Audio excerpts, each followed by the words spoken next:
year, and you were the most gracious, welcoming community to me.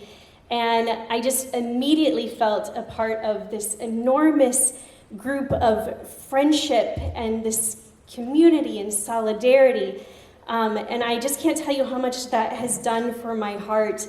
And I've had the pleasure of getting to know a lot more of your familiar faces over the last year. So thank you so much for welcoming me into your lives. I can't thank you enough, so thank you for that. So I come here to you guys today standing on foundations built for me as a woman and as a human being and as a civil rights activist. But I didn't get here alone. These things were built for me in the early 1800s, in the 1900s, by other women that came before me. And now I get to have the honor of being before you. And standing on the shoulders, I don't really like that imagery because I don't want to have a human on top of another human. But we lift each other up, right? And thankfully, I have gotten to learn from one of the icons of civil rights movements that's here with us this evening. And that is a distinct honor of mine. So, as Omar said, 1 year ago, the CAIR community, all of you, decided that you were going to fund a policy department. Once again, there's been policy departments in the past, but it was going to be born anew, and you all rallied around that. You said, yes, we absolutely have to have a policy department. We can't continue on as we are.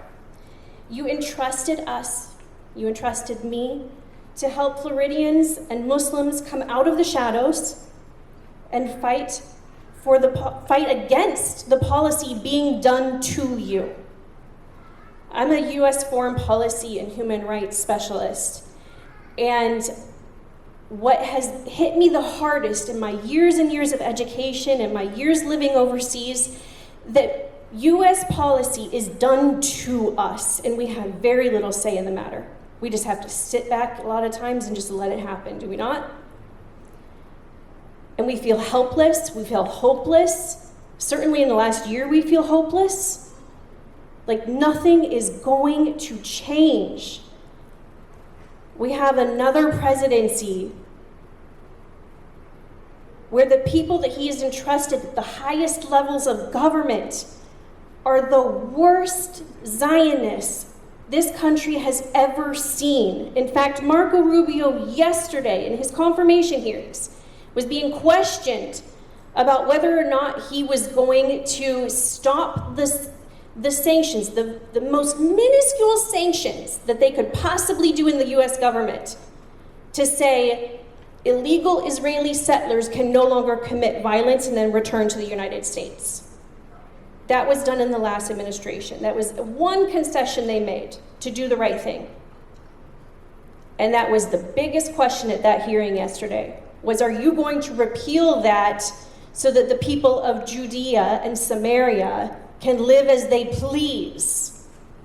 And Marco Rubio's response was, yes, absolutely. That will be one of the first things I do. So the reason why I bring that up and I mention it to you is not just because Rubio is from this state, but because it's an example of policy being done to you and done to your family members, and we cannot put up with that any longer. We have to have policy designed by you, that is for you, that is good for you and the generations to come so that they can stop fighting these same fights over and over and over and over again, so that your families are not being massacred all over the Middle East. So, over the last year, we built a policy team, and we have the most remarkable human beings working in my department, and I'm so blessed to be a part of it. We have built relationships in Tallahassee. We've had doors open to us and some doors slammed in our faces. That's all right. We'll get them reopened. It's fine. We were able to amend a dangerous bill defining anti-Semitism that was going to make it illegal for you to criticize the government of Israel. And thankfully, we were able to say one small provision that is going to protect your speech. And now we have other care agencies from across the country coming to us and saying, how did you do that? Can you provide your research? Can you help me understand how your approach? How did you do that? Because we're facing that. And just in Oklahoma yesterday, I got an email and they were asking for help in Oklahoma. We joined university students and protests, and we stood alongside them, and we attended their disciplinary hearings, and we defended their right to protest and their right to write what they want, what they've learned, what they've been taught in their university classes about human rights that now they're being told they can't say. It's insane. And we're going to continue standing alongside those students. We interviewed candidates, and we forced them to consider Muslim concerns and to look at their constituents and say, I am obligated to protect you. Importantly, we met as a Muslim organization with the first annual Muslim caucus last summer. Many of you attended, and we decided to rise up with one voice, and a method of doing that is by installing advocacy hubs of volunteers just like yourself all around the state. Our goal is to have them filled in every congressional district around the state by the end of the year. Thank goodness, we're halfway there, and our numbers continue to grow every single week. So thank you for being a part of that. So now when we go to Tallahassee, we're not just 2 or 3 voices from the CAIR offices saying, you can't do this, we don't want you to do that, we want you to do this good thing instead. Now we are hundreds of voices, and soon to be thousands of voices, who are all going to go together, making phone calls, emailing, texting, saying, please support this, or please vote against this, and they can't ignore you if you're that loud. All right, so this year, moving forward, that's what we've been doing over the last year. We've been building and building and building. This coming year, we're very excited to announce that we have secured one of our great state senators who's going to sponsor a Muslim American Heritage resolution to establish a month that is honored to the Muslim contributions in this country. We're very excited about that, and we are securing and working towards getting that vote in a companion bill in the House as well. So stay tuned, because we're going to be sending you information. We need you guys backing this and signing on and reading it and saying, calling your state senator and saying, we want you to vote yes on this resolution. It is a step in the right direction to have you be seen. I just have a couple more things to highlight for you guys, because there's so much happening. Because we said we have to come out of the shadows and we have to fight. So we joined a coalition of individuals and attorneys who are fighting the purchase of Israeli bonds with your tax dollars that send more and more weapons and funding over to Israel. And now they're going to be planning on building settlements and developing it with Israeli interests at heart. We have the Department of Corrections asking us for recommendations on how to serve the Muslim inmates and take better care of them and make sure their human rights, while incarcerated, that they are being treated with dignity and respect in their religious rights. The policy team is meeting with civic groups, voter rights groups, minority groups all around the country. In fact, this weekend, tomorrow we're headed to Orlando for the MLK parade in Orlando. Then Monday we're going to do it again in Tampa. We're going to walk alongside our brothers and sisters of the NAACP, and we cannot wait to be a part of their coalition and their fight for justice, their fight for rights.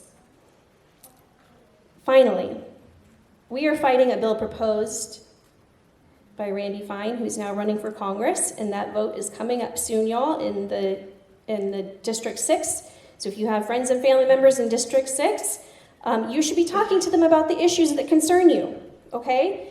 There's a bill that we are fighting that he proposed to ban the display of the Palestinian flag. Now, the reason that he thinks he can do this is, which is not constitutional, by the way, he paired it with a very popular idea to ban the burning of the flag, which has been controversial for decades. It has been voted on over and over again. It's been struck down and said, while we may not support this, it's not constitutional. This is freedom of speech, the burning of flags, but by including that bill with the display of ideological flags and country flags, he thinks he's going to pass it. So we have joined with groups all across the state to fight this bill, and again, we're going to be coming to you for your support. So this is just a snapshot of things that the policy department is doing on your behalf that you asked us to fight for. And we are going to be working all year long with our Advocacy Hub volunteers, becoming louder and louder and louder and louder, God willing.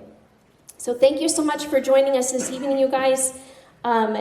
We hope to meet you more and more often. As the Imam said, we are hoping to have an office here in Panama City. I've had at least 5 individuals email me directly saying, I want to come work for the policy department. How do I do that? In fact, I'm talking to somebody this coming week. And so that is a direct result of your support and the reaction to what is being done across the state. So thank you all. We're honored to have you here this evening.